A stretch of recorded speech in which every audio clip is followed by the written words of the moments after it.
전 세계가 경악하고 있습니다.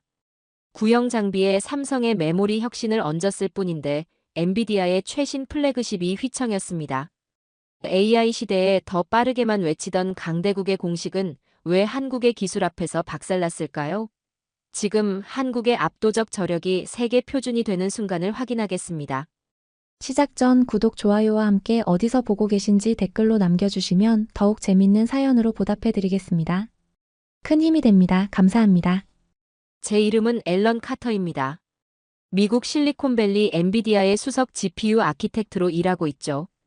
2025년 상반기 우리 회사의 주가는 역사상 가장 높은 지점을 찍었습니다. 사무실 로비를 가득 채운 거대한 전광판에는 실시간 주가 그래프가 떠 있었고 끝없이 솟구치는 녹색 선을 바라보는 직원들의 얼굴에는 자부심이 가득했어요.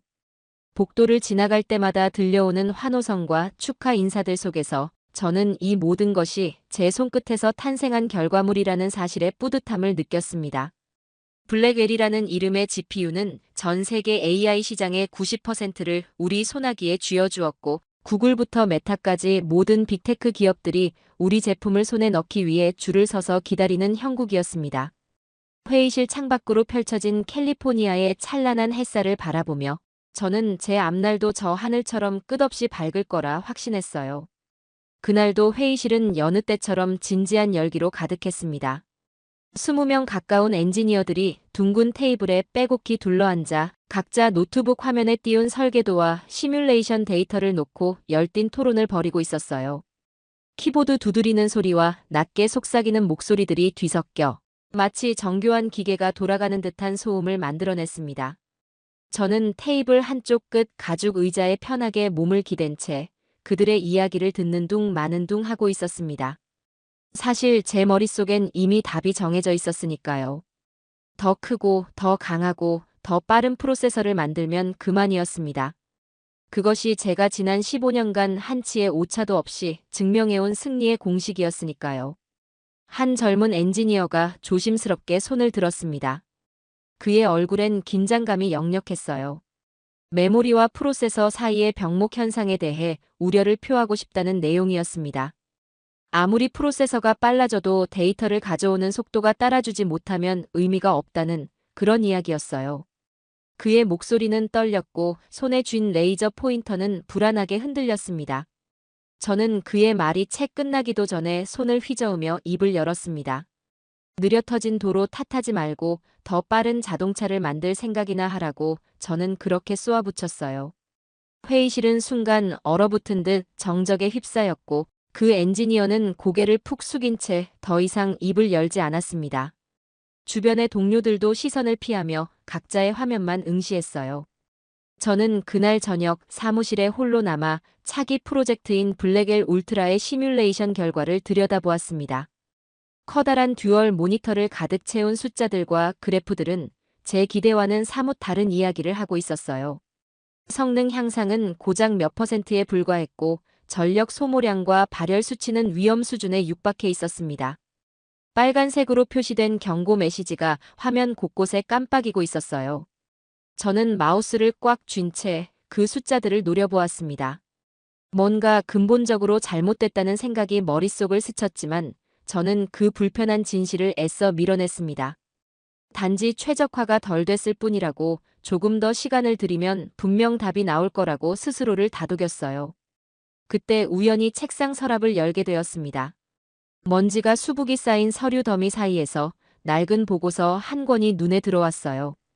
2021년이라는 연도가 표지에 찍혀 있었고 삼성전자라는 회사 이름이 보였습니다. 저는 무심코 그 보고서를 집어들고 몇 장을 넘겨보았습니다. HBM-PIM이라는 기술에 대한 내용이었어요. 메모리 칩 안에 작은 프로세서를 넣어 데이터 이동 자체를 최소화한다는 그런 개념이었습니다. 당시 저는 이 보고서를 읽고 비웃었던 기억이 납니다. 재미있는 장난감 수준이라고 실제 시장에서는 절대 통하지 않을 거라고 단정지었었어요. 그래서 이렇게 서랍 깊숙한 곳에 처박아 뒀던 것이겠어요. 하지만 그날 밤 그 보고서를 다시 들여다보는 제 손은 미세하게 떨리고 있었습니다.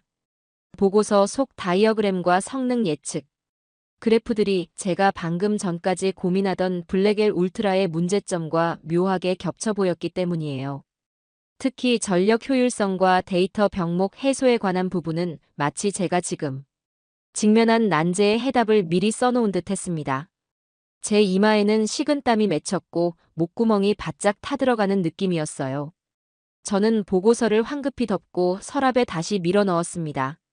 그리고 컴퓨터 전원을 끄고 사무실 불을 껐습니다. 캘리포니아의 밤하늘은 여전히 맑았고 주차장으로 걸어가는 제 발걸음은 평소보다 무거웠습니다. 저는 아무 일도 없었다는 듯 차에 올라탔지만 백미러에 비친 제 얼굴은 어딘가 창백해 보였어요. 집으로 가는 고속도로 위에서 저는 라디오 볼륨을 최대로 올렸습니다.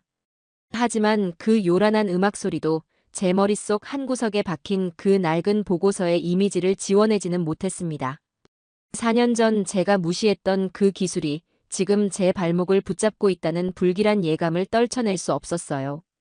그 불길한 예감이 현실이 되는 데는 채 일주일도 걸리지 않았습니다. 월요일 아침 출근하자마자 제 이메일함에는 빨간색 긴급 표시가 붙은 메일 한 통이 도착해 있었어요. 발신자는 우리 회사의 전략기획팀 부사장이었고 제목은 단 3글자 긴급이라고만 쓰여 있었습니다. 저는 커피 한 모금을 마시며 무심코 메일을 열었는데 첫 문장을 읽자마자 손에 들고 있던 컵이 책상 위로 기울어질 뻔했어요. 마이크로소프트로부터 비공식 테스트 결과가 담긴 내부 보고서가 전달되었다는 내용이었습니다. 첨부 파일을 열어보니 MS가 자체적으로 삼성의 HBM PIM 샘플을 구형 GPU에 장착해 테스트한 결과가 상세히 기록되어 있었어요. 손가락이 마우스 휠을 돌리는 속도가 점점 빨라졌습니다. 페이지를 넘길수록 제 심장은 더 빠르게 뛰었어요.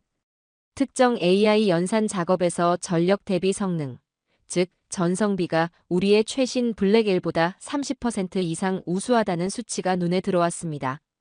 더 충격적인 건 그 다음 페이지였어요. 전력 소모량 그래프를 보니 같은 작업을 처리하는데 삼성의 기술은 우리 제품의 절반도 안 되는 전력만 사용하고 있었습니다. 저는 의자에 깊숙이 몸을 파묻으며 일주일 전 제 모니터에 떴던 블랙엘 울트라의 처참한 시뮬레이션 결과를 떠올렸어요. 오전 10시 전략회의가 긴급 소집되었습니다. 회의실에 들어서자 이미 20명이 넘는 임원들과 핵심 엔지니어들이 자리를 채우고 있었어요. 평소와 달리 농담을 주고받는 사람은 아무도 없었고 모두가 각자의 노트북 화면이나 출력된 보고서를 뚫어지게 응시하고 있었습니다. 공기가 무겁게 가라앉아 있었어요. 제가 자리에 앉자마자 쿠다 소프트웨어 생태계를 담당하는 마크 부사장이 먼저 입을 열었습니다. 그는 테이블을 손바닥으로 한번 내리치며 HBM PIM은 특정 연산에만 유리할 뿐이라고 목소리를 높였어요. 우리가 15년간 쌓아온 쿠다 생태계에는 절대 위협이 되지 않는다는 주장이었습니다. 몇몇 임원들이 고개를 끄덕이며 동조했습니다. 저는 그들의 얼굴을 하나하나 바라보았어요. 안도감과 자기 합리화가 뒤섞인 표정들이었습니다. 하지만 저는 그 순간 제 입술을 깨물어야 했어요. MS 보고서에 나온 데이터들이 제가 블랙엘 울트라 개발 과정에서 마주했던 문제의 본질과 정확히 일치했기 때문입니다. 전력 효율의 한계, 메모리 병목 현상, 발열 문제, 그 모든 것이 같은 뿌리에서 나온 문제였어요. 삼성은 그 근본적인 문제를 완전히 다른 방식으로 해결한 것입니다. 제 등골에 서늘한 기운이 흘렀어요. 회의가 1시간째 진행되고 있을 때였습니다. 회의실 문이 열리며 한 사람이 조용히 들어왔어요. 젠슨왕 CEO였습니다. 그는 평소처럼 가죽 재킷을 입고 있었지만 그의 얼굴에는 미소가 없었습니다. 회의실은 순식간에 조용해졌어요. 그는 천천히 테이블 앞쪽으로 걸어가 양손을 테이블에 짚고 우리 모두를 한 명 한 명 둘러보았습니다. 그리고 나지막하지만 얼음장처럼 차가운 목소리로 말했어요. 지금 우리 발밑에서 땅이 갈라지고 있는데 여기 앉아서 삽질만 하고 있을 거냐고 말입니다. 회의실은 숨소리조차 들리지 않을 만큼 조용해졌습니다. 젠슨은 MS 보고서를 한 장 한 장 넘기며 이것이 단순한 기술 데모가 아니라고 강조했어요. 업계 최대 고객사가 이미 삼성의 기술을 검증했고 만족했다는 뜻이라고 말입니다. 그는 테이블을 주먹으로 한번 내리쳤고 그 소리가 회의실 전체에 울렸어요. 우리가 지금 당장 움직이지 않으면 블랙엘의 시대는 우리 손에서 끝나버릴 거라는 경고였습니다. 그의 시선이 저를 향했습니다. 제 심장이 멎는 것 같았어요. 젠스는 제 이름을 불렀고 저보고 일어서라고 했습니다. 저는 떨리는 다리로 자리에서 일어났어요. 그는 제게 한국으로 가라고 명령했습니다.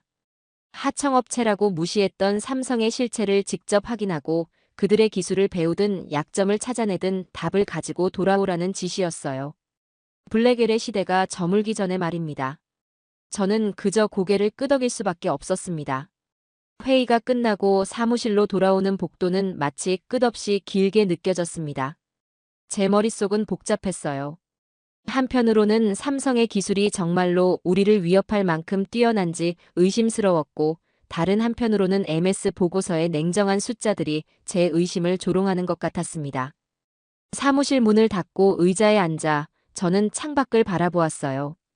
실리콘밸리의 하늘은 여전히 파랗고 맑았지만 제 마음속엔 먹구름이 잔뜩 끼어 있었습니다. 솔직히 말하면 저는 그때 이미 계산을 하고 있었어요. 한국에 가서 삼성의 기술적 한계나 과장된 부분을 찾아낸다면 오히려 제 입지를 더 단단하게 만들 수 있을 거라는 생각 말입니다. 젠슨과 이사회에 삼성의 기술이 실제로는 우리에게 위협이 되지 않는다는 보고서를 제출하면 제가 옳았다는 걸 증명할 수 있을 테니까요.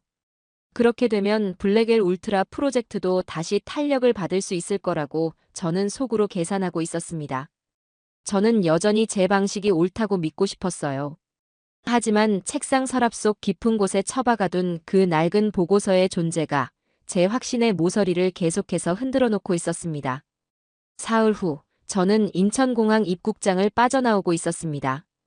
장장 12시간의 비행이었지만 잠은 거의 오지 않았어요.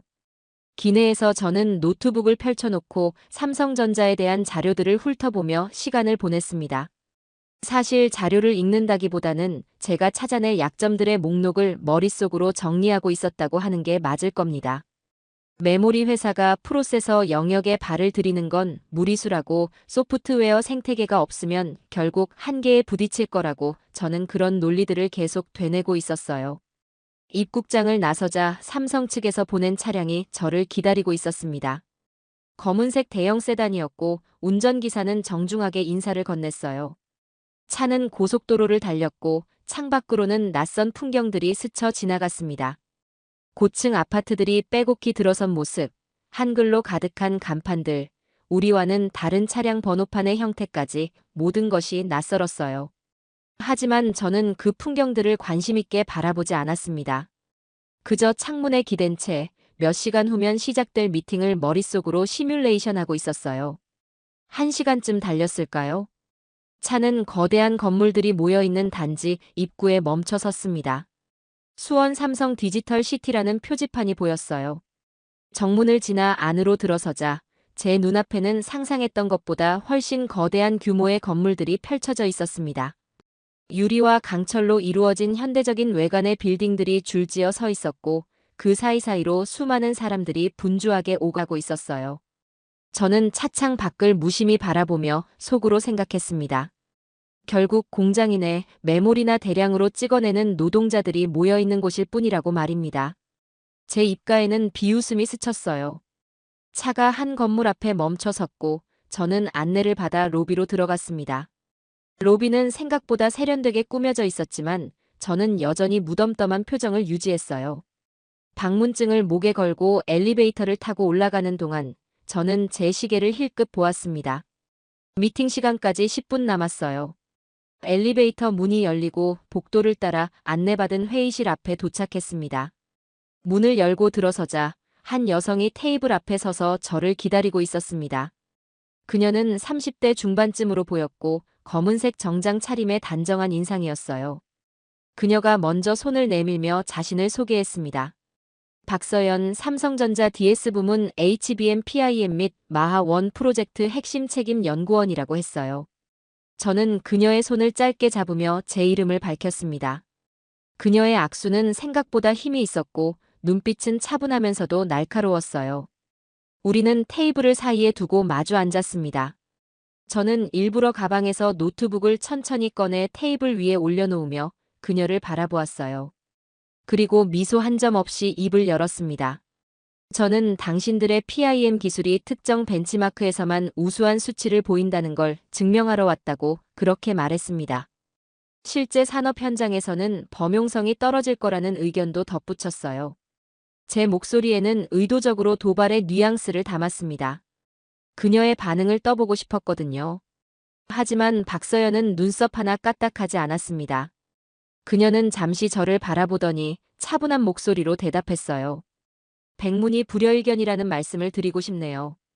직접 확인시켜드리겠다고 말입니다. 그녀의 말투에는 방어적인 느낌도 당황한 기색도 전혀 없었습니다. 오히려 담담하면서도 확신에 찬 어조였어요. 저는 순간 제 도발이 아무 효과도 내지 못했다는 사실을 깨달았고 묘한 불쾌감이 밀려왔습니다. 그녀는 자리에서 일어나 회의실 한쪽에 놓인 대형 모니터 쪽으로 걸어갔습니다. 그리고 리모컨을 들어 화면을 켰어요. 화면에는 테스트 일정과 방문 계획이 깔끔하게 정리되어 있었습니다. 그녀는 하나하나 짚어가며 설명했어요. 내일 오전에는 테스트랩에서 직접 HBM PIM의 실제 성능을 확인할 수 있고 원하신다면 테스트 환경을 앨런 씨가 직접 통제하셔도 된다고 말입니다. 그녀의 말에는 숨길 것이 하나도 없다는 자신감이 묻어났어요. 저는 팔짱을 낀 채 그녀의 설명을 들으며 속으로 중얼거렸습니다. 좋아, 그럼 내가 직접 너희 기술의 허점을 찾아내주지. 미팅이 끝나고 저녁 시간이 되었습니다. 박서연은 팀원들과 함께하는 저녁 자리에 저를 초대했어요. 저는 내키지 않았지만 거절할 명분도 없어서 따라 나섰습니다. 우리는 회사 근처의 한 식당으로 갔는데 테이블에는 이미 서너 명의 엔지니어들이 앉아 있었어요. 그들은 저를 보자 일제히 일어나 인사를 건넸고 저는 어색하게 고개를 끄덕였습니다. 음식이 나오고 사람들은 이런저런 이야기를 나누기 시작했습니다.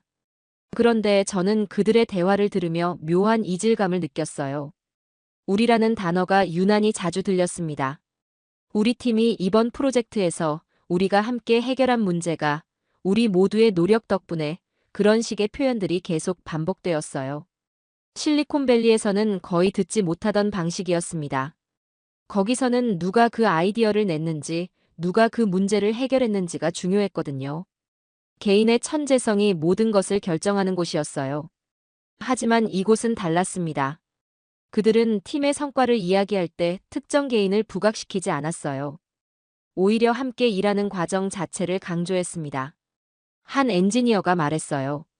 혼자서는 절대 할 수 없는 일이었다고 서로 의지하고 밤새 머리를 맞대며 고민했기에 가능했던 결과라고 말입니다.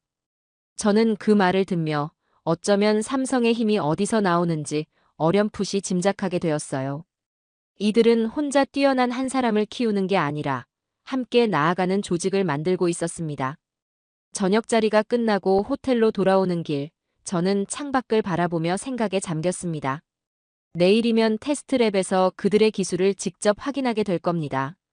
저는 여전히 약점을 찾아낼 자신이 있었어요. 하지만 동시에 오늘 본 그들의 모습이 계속 머릿속을 맴돌았습니다.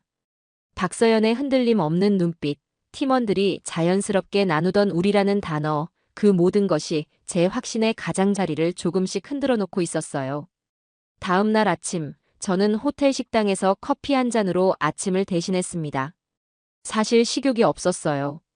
밤새 뒤척이며 제대로 잠을 이루지 못했거든요. 머릿속으로는 계속 오늘 있을 테스트의 시나리오를 그리고 있었습니다. 어떤 질문을 던질지, 어떤 부분에서 허점을 찾아낼지, 저는 그런 것들을 끊임없이 정리하고 있었어요. 커피를 마시며 창밖을 내다보니 수원의 아침 하늘은 잿빛 구름으로 뒤덮여 있었습니다. 뭔가 불길한 예감이 들었지만 저는 그 생각을 떨쳐냈어요. 오전 9시, 저는 다시 삼성 디지털 시티에 도착했습니다. 이번에는 어제와 다른 건물로 안내받았어요. 엘리베이터를 타고 지하 2층으로 내려갔는데 문이 열리자 복도 양쪽으로 보안 시스템이 빼곡히 설치되어 있는 게 보였습니다.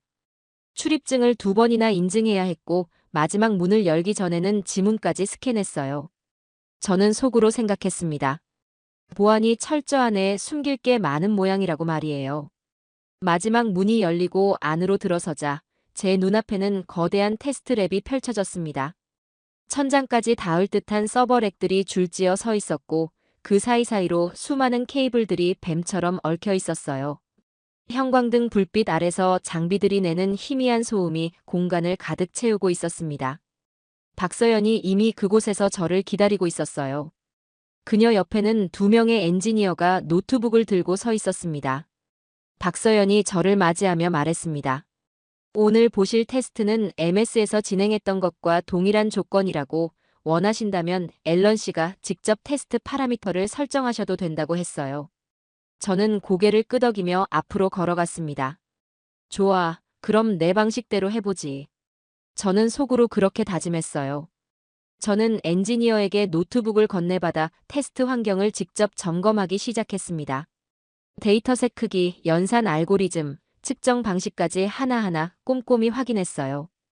혹시 모를 조작 가능성을 배제하기 위해서였습니다. 모든 설정을 제가 원하는 대로 바꾸고 전력 측정기도 제가 직접 연결했어요. 박서연과 엔지니어들은 아무 말 없이 제가 하는 대로 지켜보고 있었습니다. 그들의 얼굴에는 여전히 흔들림이 없었어요. 준비가 끝나고 저는 테스트 시작 버튼을 눌렀습니다. 서버렉에서 팬이 돌아가는 소리가 조금 커졌고 모니터 화면에는 실시간으로 성능 수치들이 나타나기 시작했어요. 저는 팔짱을 낀 채 화면을 응시했습니다. 처음 몇 초간은 별다른 감흥이 없었어요. 하지만 10초, 20초가 지나면서 제 표정이 굳어지기 시작했습니다. 화면 왼쪽에는 엔비디아의 블랙엘 GPU 성능 수치가 떠 있었고 오른쪽에는 삼성의 HBM PIM을 장착한 구형 GPU의 수치가 나타나고 있었어요.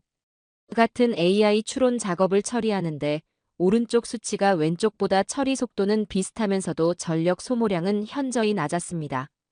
저는 무의식 중에 전력 측정기 쪽으로 시선을 돌렸어요. 아날로그 바늘이 거의 움직이지 않고 있었습니다. 저는 측정기가 고장난 건 아닌지 의심했어요. 박서연이 제 표정을 읽었는지 조용히 말했습니다. 측정기는 어제 보정을 마친 최신 장비라고 원하시면 다른 측정기로 교체해서 다시 측정해도 된다고 했어요. 저는 고개를 저었습니다. 아니, 괜찮다고 말했지만 제 목소리는 떨리고 있었어요. 테스트는 계속 진행되었고 결과는 MS 보고서의 내용과 정확히 일치했습니다. 30% 이상 뛰어난 전성비, 그것도 구형 GPU에 장착한 상태에서 말입니다. 저는 의자에 주저앉았습니다. 다리에 힘이 풀렸어요. 박서연이 제 옆에 의자를 끌어와 앉으며 차분한 목소리로 설명하기 시작했습니다.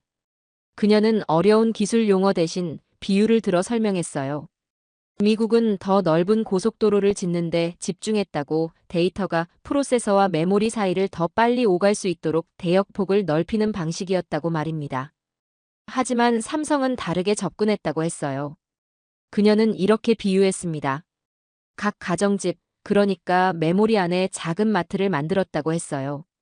굳이 대형마트, 즉 CPU나 GPU까지 갈 필요 없이 집 안에서 필요한 물건을 바로 꺼내 쓸 수 있게 만든 거라고 말입니다. 그러면 도로가 막힐 일이 없다고 아무리 차가 많아도 각자 집에서 해결하니까요. 저는 그 순간 머리를 망치로 한 대 얻어맞은 듯한 충격을 느꼈어요. 제가 15년간 믿어왔던 방식은 결국 더 넓은 도로를 만드는 것뿐이었습니다. 하지만 도로가 아무리 넓어도 모든 차가 한 곳으로 몰리면 결국 막힐 수밖에 없었어요. 저는 그 근본적인 한계를 외면하고 그저 도로를 더 넓히면 된다고 우기고 있었던 겁니다. 반면 삼성은 아예 도로를 쓸 필요가 없는 구조를 만들어낸 거예요. 제 손이 떨렸습니다. 박서연은 계속 말했습니다. 이 기술은 4년 전부터 개발해왔다고 처음 발표했을 때 많은 회사들이 관심을 보이지 않았다고 했어요. 대부분 재미있는 실험 정도로 치부했다고 말입니다. 하지만 그들은 포기하지 않고 계속 개선했고 이제는 실제 양산 단계에 와 있다고 했어요. 저는 그녀의 말을 들으며 제 책상 서랍 속 그 낡은 보고서를 떠올렸습니다. 4년 전 저는 그 보고서를 읽고 코웃음 쳤었어요. 재미있는 장난감이라고 실제로는 쓸모없을 거라고 단정지었습니다. 만약 그때 제가 그 기술의 가치를 알아봤다면, 만약 제가 조금만 더 겸손했다면 지금 이 자리에서 이런 충격을 받지 않았을 거예요. 엔비디아는 이미 4년 전에 대응할 수 있었을 겁니다. 하지만 저는 제 오만함 때문에 그 기회를 스스로 차버렸어요. 저는 두 손으로 얼굴을 감쌌습니다.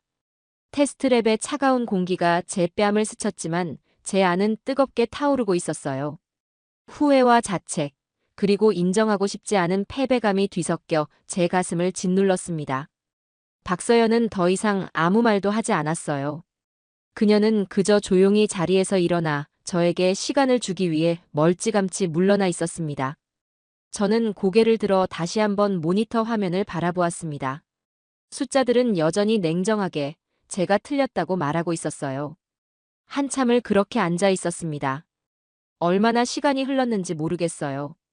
테스트랩의 서버 팬 소리만이 규칙적으로 공간을 채우고 있었고 저는 의자에 기댄 채 천장을 올려다보고 있었습니다. 머릿속이 복잡했어요. HBM/PIM의 성능을 인정해야 한다는 생각과 그래도 아직 우리에게 승산이 있다는 희망이 뒤엉켜 싸우고 있었습니다. 저는 천천히 숨을 들이쉬고 마음을 가다듬었어요.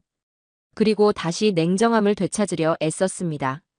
저는 자리에서 일어나 박서연에게 다가갔습니다. 그녀는 여전히 조용히 서서 제가 먼저 말을 꺼내기를 기다리고 있었어요. 저는 목소리를 가다듬으며 입을 열었습니다. 당신들의 HBM/PIM 기술이 뛰어나다는 건 인정한다고, 전력 효율 면에서는 분명 우리보다 앞서 있다고 말했어요. 하지만 저는 거기서 멈추지 않았습니다. 결국 당신들의 기술도 우리 GPU가 없으면 무용지물 아니냐고, 메모리는 어디까지나 프로세서를 보조하는 부품일 뿐이라고 말했습니다. 그것이 제가 지킬 수 있는 마지막 자존심이었어요. 박서연은 제 말을 듣고 잠시 미소를 지었습니다. 그 미소가 뭔가 의미심장했어요. 그녀는 고개를 끄덕이며 말했습니다. 맞는 말씀이라고, 지금까지는 그랬다고 인정했어요. HBM/PIM도 결국 GPU와 함께 작동하는 기술이라고, 엔비디아와의 협력 관계는 계속 중요하다고 말입니다. 저는 그 말을 듣고 안도감이 들었어요. 그래, 결국 너희도 우리가 필요한 거야. 저는 속으로 그렇게 되뇌었습니다. 하지만 박서연은 거기서 말을 멈추지 않았어요. 그녀는 한 걸음 제게 다가오더니 조용하지만 단호한 목소리로 말했습니다. 바로 그 점 때문에 저희는 GPU가 필요 없는 세상을 준비하고 있다고 말이에요. 그 순간 제 심장이 덜컥 내려앉는 느낌이었습니다. 그녀는 제 반응을 확인하듯 잠시 멈췄다가 마하1 프로젝트라는 이름을 꺼냈어요. 저는 그 이름을 들은 적이 없었습니다. 박서연은 테이블 위에 놓인 태블릿을 집어들어 몇 번 화면을 터치한 뒤 제게 건넸어요. 화면에는 복잡한 회로 설계도와 함께 마하1이라는 프로젝트명이 크게 적혀 있었습니다. 저는 화면을 확대해가며 설계도를 살펴보았어요. 그리고 점점 더 깊이 빠져들었습니다. 이건 단순한 메모리가 아니었어요. 완전한 독립형 AI 가속기였습니다. 박서연이 설명하기 시작했습니다. 마하1은 HBM/PIM의 다음 단계라고 했어요. HBM/PIM이 메모리 안에 작은 연산 능력을 넣었다면 마하1은 아예 메모리 자체가 AI 추론을 독립적으로 처리할 수 있도록 설계되었다고 말입니다. GPU가 전혀 필요 없다고, 특히 AI 추론 작업에서는 GPU보다 훨씬 더 효율적이라고 했어요. 저는 태블릿을 든 손이 떨리는 걸 느꼈습니다. 그녀는 계속 말했습니다. 이건 단순한 컨셉이 아니라고, 실제로 개발 중인 실물이라고 했어요. 시제품은 이미 완성되었고 지금 최종 검증 단계에 있다고 말입니다. 그리고 그녀는 태블릿 화면을 다시 넘겨 시제품의 테스트 데이터를 보여줬어요. 전력 효율, 처리 속도, 발열 수치까지 모든 데이터가 투명하게 공개되어 있었습니다. 숫자들은 제가 상상했던 것보다 훨씬 더 충격적이었어요. 저는 태블릿에서 손을 떼고 뒤로 물러섰습니다. 머릿속이 하얗게 변했어요. 이제야 퍼즐의 전체 그림이 보이기 시작했습니다. 삼성은 HBM/PIM으로 엔비디아와의 협력 관계를 유지하면서 단기적인 수익을 확보하고 동시에 마하1으로는 GPU 자체를 대체할 준비를 하고 있었던 겁니다. 이건 양동작전이었어요. 한쪽 손으로는 악수를 나누면서 다른 손으로는 칼을 뽑고 있었던 겁니다. 더 무서운 건 그들의 타이밍이었습니다. AI 시장은 지금 두 단계로 나뉘고 있어요. 학습과 추론입니다. 학습은 엄청난 연산 능력이 필요해서 여전히 GPU가 유리하지만 추론은 이미 학습된 모델을 실제로 적용하는 단계라 효율성이 더 중요합니다. 그리고 시장 규모는 추론 쪽이 훨씬 더 커요. 모든 기업, 모든 스마트폰, 모든 자동차가 AI 추론을 필요로 하니까요. 삼성은 바로 그 거대한 시장을 노리고 있었던 겁니다. 저는 박서연을 바라보았습니다. 그녀의 눈빛은 여전히 차분했지만 그 안에는 흔들림 없는 확신이 담겨 있었어요. 저는 물었습니다. 언제부터 이 계획을 세웠냐고, 처음부터 이걸 노리고 있었냐고 말이에요. 박서연은 잠시 생각하더니 대답했습니다. 기술은 늘 다음 단계를 준비해야 한다고, 삼성은 항상 3년, 5년 후를 보고 움직인다고 말했어요. 그 말이 제 가슴에 비수처럼 꽂혔습니다. 엔비디아는 지금 이 순간의 성공에 도취되어 있었어요. 블랙엘이 잘 팔리니까 조금만 개선해서 블랙엘 울트라를 내놓으면 된다고 생각했습니다. 하지만 삼성은 이미 그 다음까지 내다보고 있었던 거예요. 우리가 현재에 머물러 있는 동안 그들은 미래를 설계하고 있었습니다. 저는 무릎에 힘이 풀려 다시 의자에 주저앉았어요. 박서연이 제 옆에 다가와 조용히 말했습니다. 저희는 엔비디아의 적이 되고 싶지 않다고, 오히려 함께 성장하길 원한다고 했어요. HBM PIM으로 엔비디아의 GPU 성능을 극대화하고 마하원으로는 새로운 시장을 함께 개척하자고 말입니다. 하지만 그 말이 제게는 전혀 위로가 되지 않았어요. 그녀의 말은 협력의 제안처럼 들렸지만 실은 선택권이 우리에게 없다는 뜻이었으니까요. 따라오든지 아니면 뒤처지든지 둘 중 하나였습니다. 저는 테스트랩을 나와 복도를 걸었습니다. 발걸음이 무거웠어요. 삼성은 제가 생각했던 것처럼 단순한 부품 공급 회사가 아니었습니다. 그들은 시장의 흐름을 읽고 미래를 예측하며 판 자체를 새로 짜려는 전략가였어요. 저는 제국의 오만함에 취해 그들을 하청업체로 무시했지만 정작 그들은 조용히 제국의 발밑을 파고들고 있었던 겁니다. 엘리베이터를 타고 올라가며 저는 거울에 비친 제 얼굴을 보았습니다. 창백하고 지쳐 보였어요. 이틀 전 자신감에 넘쳐 한국에 왔던 그 얼굴은 이제 어디에도 없었습니다. 한국에서의 마지막 밤이었습니다. 저는 호텔방 창가에 서서 수원 시내의 야경을 내려다보고 있었어요. 네온사인들이 만들어내는 형형색색의 불빛들이 밤하늘을 수놓고 있었고 늦은 시간임에도 거리는 여전히 사람들로 붐볐습니다. 며칠 전만 해도 이 풍경이 낯설고 이질적으로 느껴졌는데 지금은 묘하게 친숙하게 다가왔어요. 아니, 어쩌면 제가 변한 것일지도 모릅니다. 노트북을 열어보고서 작성을 시작했습니다. 하지만 손가락이 키보드 위에서 멈춰 섰어요. 무엇을 써야 할까요? 제가 원래 계획했던 대로 삼성의 기술적 한계를 지적하고 우리의 우위를 강조하는 보고서를 쓸까요? 아니면 제가 이곳에서 목격한 진실을 있는 그대로 전달할까요? 저는 한참을 그렇게 빈 화면만 바라보고 있었습니다. 커서가 깜빡일 때마다 제 심장도 함께 뛰는 것 같았어요. 결국 저는 선택했습니다. 진실을 쓰기로 말이에요. 손가락이 키보드 위를 빠르게 움직이기 시작했고 문장들이 화면을 채워나갔습니다. HBM PIM의 압도적인 전력 효율, 마하원의 전략적 위협, 그리고 가장 중요한 결론. 우리는 지금 삼성과 경쟁할 것이 아니라 그들에게서 생존법을 배워야 한다는 내용이었어요.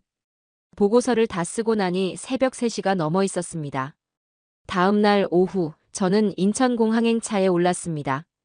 공항으로 가는 고속도로 위에서 저는 차창 밖을 바라보았어요.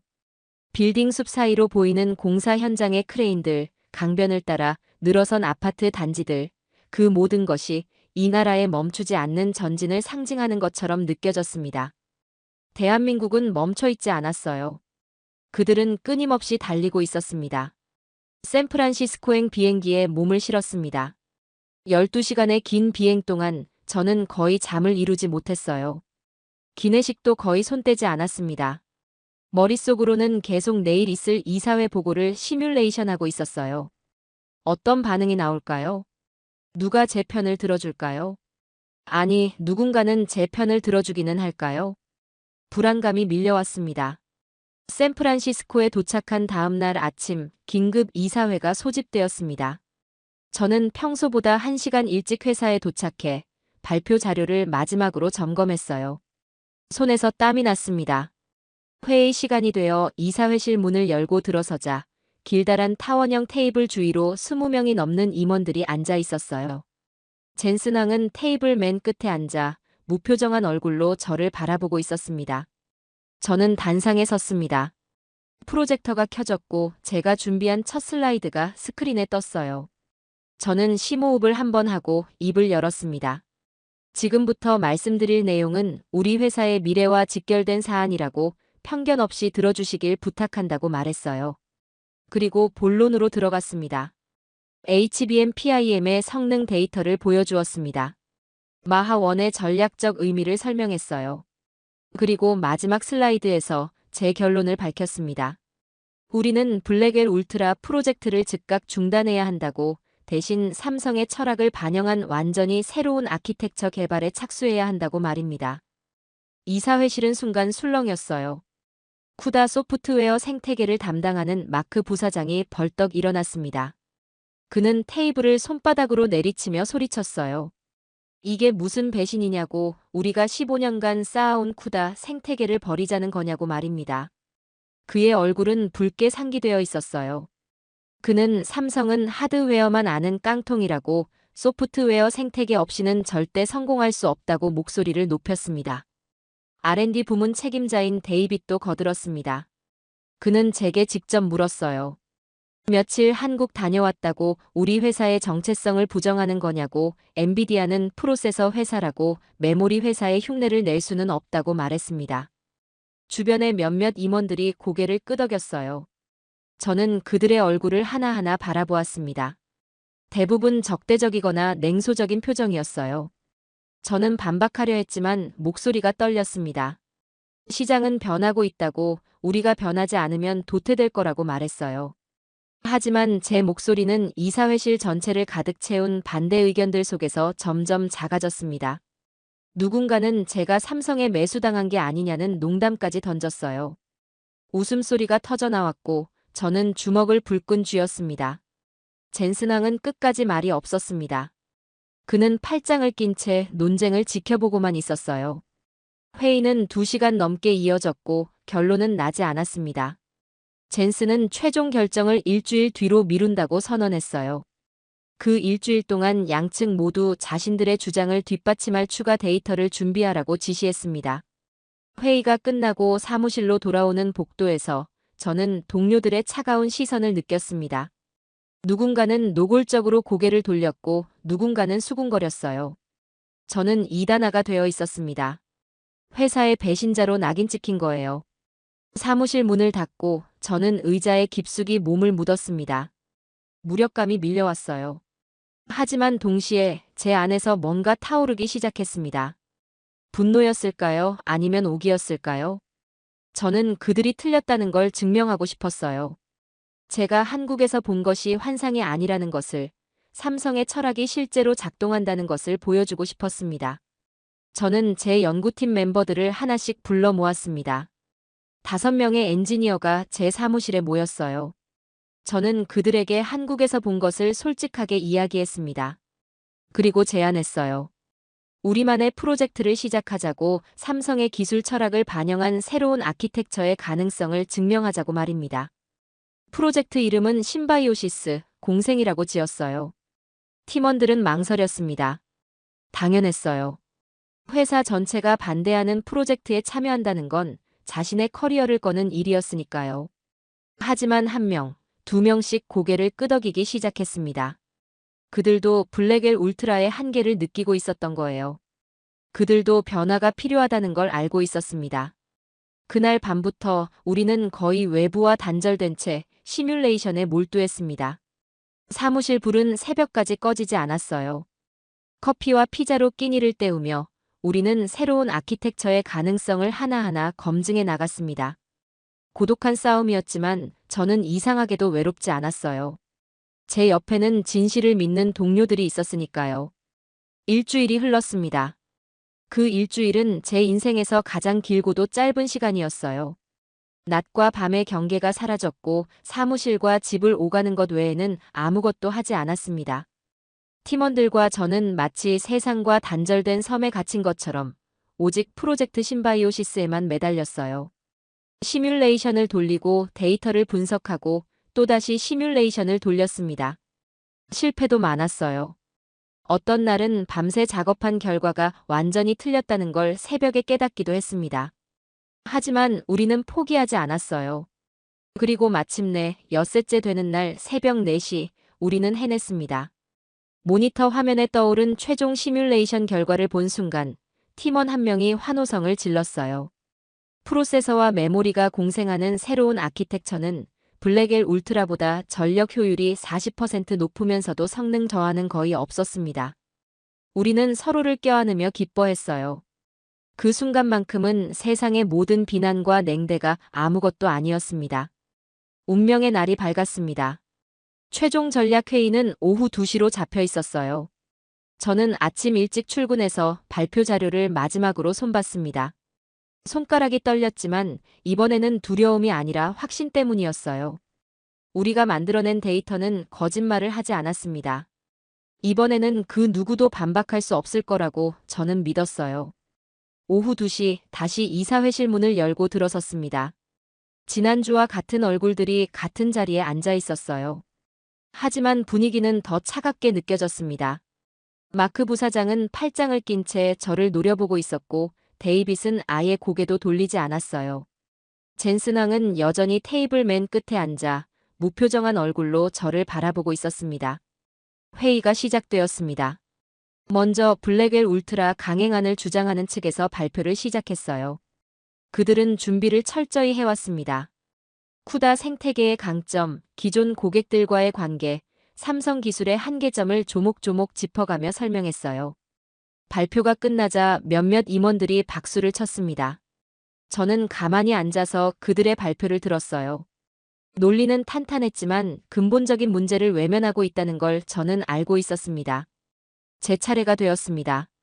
저는 단상에 올라 프로젝트 신바이오시스의 시뮬레이션 결과를 공개했어요. 화면에 나타난 그래프들은 명확했습니다. 전력 효율 40% 개선, 발열 문제 해결, 그리고 무엇보다 삼성의 HBM PIM과 호환 가능한 구조였어요. 우리는 삼성과 경쟁하는 것이 아니라 그들의 기술을 우리 방식으로 흡수하는 길을 찾아낸 겁니다. 하지만 반응은 차갑기만 했습니다. 마크가 손을 들어 발언권을 요청했어요. 그는 비웃듯 물었습니다. 시뮬레이션은 그저 컴퓨터 속 숫자 노름일 뿐이라고 실제 제품으로 만들기까지 얼마나 많은 시간과 비용이 들 것 같으냐고 따졌어요. 우리가 그 시간을 허비하는 동안 경쟁사들은 시장을 다 가져갈 거라고 목소리를 높였습니다. 다른 임원들도 고개를 끄덕였어요. 저는 반박하려 했지만 목소리가 나오지 않았습니다. 그들의 논리도 일리가 있었거든요. 시뮬레이션과 실제 제품 사이에는 큰 간극이 있었고 그 간극을 메우는 데는 시간이 필요했습니다. 저는 입술을 깨물었어요. 회의실 분위기는 점점 더 블랙엘 울트라 강행 쪽으로 기울고 있었습니다. 2시간이 흘렀습니다. 논쟁은 계속되었고 저는 점점 수세에 몰리고 있었어요. 어떤 임원은 제 발표 자료의 가정 자체가 너무 낙관적이라고 지적했고 어떤 임원은 시장 타이밍을 완전히 놓칠 거라고 경고했습니다. 저는 하나하나 답변했지만 제 목소리는 점점 작아지고 있었어요. 패배의 그림자가 어른거렸습니다. 바로 그때였습니다. 이사회실 문이 조용히 열리며 젠슨 왕의 비서가 들어왔어요. 그녀는 빠른 걸음으로 젠슨에게 다가가 손에 든 메모지를 건넸습니다. 젠슨은 메모를 받아들고 읽기 시작했어요. 처음에는 무표정하던 그의 얼굴이 점점 굳어지기 시작했습니다. 회의실의 모든 사람들이 그 변화를 감지했어요. 공기가 무거워졌습니다. 젠슨은 메모를 다 읽고 천천히 눈을 감았습니다. 회의실은 순간 숨소리마저 들리지 않을 만큼 조용해졌어요. 아무도 입을 열지 못했습니다. 젠슨이 눈을 감은 채로 몇 초가 흘렀고 그 시간이 영원처럼 느껴졌어요. 저는 제 심장 소리가 귓가에 쿵쿵 울리는 것을 느꼈습니다. 젠슨이 천천히 눈을 떴습니다. 그는 메모지를 테이블 위에 내려놓고 회의실을 둘러보았어요. 그의 시선이 마크에게, 데이빗에게, 그리고 다른 반대파 임원들에게 하나씩 머물렀습니다. 그리고 나지막하지만 회의실 구석구석까지 울려 퍼지는 목소리로 말했어요. 시장은 우리를 기다려주지 않네. 그 한마디에 회의실의 공기가 완전히 바뀌었습니다. 마크의 얼굴이 창백해졌고 데이빗은 눈을 크게 떴어요. 무슨 일이 일어난 걸까요? 저도 알 수 없었습니다. 하지만 분위기가 돌아섰다는 건 확실히 느낄 수 있었어요. 젠슨은 의자에서 일어나 창가로 걸어갔습니다. 그리고 창밖을 바라보며 말했어요. 방금 아마존 웹 서비스로부터 연락을 받았다고. 그들이 삼성의 마하1 초기 샘플을 테스트했고 극히 만족했다고 말입니다. 그리고 대규모 공급 계약을 위한 비공개 협상을 제안했다고 했어요. 회의실은 다시 한번 술렁였습니다. 젠슨은 천천히 돌아서서 우리를 바라보았습니다. 그는 말했어요. 우리가 여기 앉아서 옛 영광을 붙잡고 있는 동안 세상은 이미 다음 시대로 넘어가고 있다고. 변화를 거부하는 자는 역사에서 사라진다고 말입니다. 그의 목소리에는 분노도 실망도 없었어요. 오직 차가운 현실주의만이 담겨 있었습니다. 그리고 젠슨은 저를 바라보았습니다. 저는 숨을 멈췄어요. 그가 입을 열었습니다. 프로젝트 심바이오시스를 승인한다고. 예산과 인력은 원하는 대로 지원하겠다고 말했어요. 회의실은 충격에 휩싸였습니다. 마크가 뭔가 말하려 했지만 젠슨은 손을 들어 그를 제지했어요. 젠슨은 계속 말했습니다. 이것은 패배가 아니라 생존이라고. 자존심보다 중요한 건 미래라고 했어요. 엔비디아는 변화에 적응하는 회사가 될 것이라고. 그것이 우리가 제국으로 남는 유일한 길이라고 말했습니다. 그 순간 저는 깨달았어요. 이것은 엔비디아 제국이 보이지 않는 곳에서 삼성에게 무릎을 꿇은 역사적인 순간이었습니다. 회의가 끝나고 저는 비틀거리며 이사회실을 나왔습니다. 복도에서 저는 벽에 기대어 숨을 고르며